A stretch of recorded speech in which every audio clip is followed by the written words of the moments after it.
की होय माझ्याकडून बाहेर मीडियासमोर जे शब्द गेले ते जायला नको होते। अध्यक्ष महोदय, मी जाहीरपणे आपल्याला सांगतो की हे शब्द माझ्याकडून गेलेत, आपल्याला जी मला शिक्षा करायची ती जाहीर करा। या क्षणाला मी ती शिक्षा मान्य करायला तयार आहे।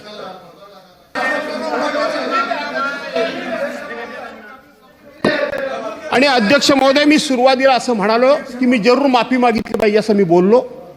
सुरुवातीला मी बोललो, नाही अशातला भाग नाही। त्यामुळं माझं चूकच झाले, मी कबूल करतो। माफी मागितली किंवा दिलगिरी व्यक्त केली, माफी सुद्धा मागतो। याच्या उपर आपल्याला जी काही शिक्षा द्यायची आहे ती आपण द्या, मी घ्यायला तयार आहे। ठीक आहे, चला बस झालं आता।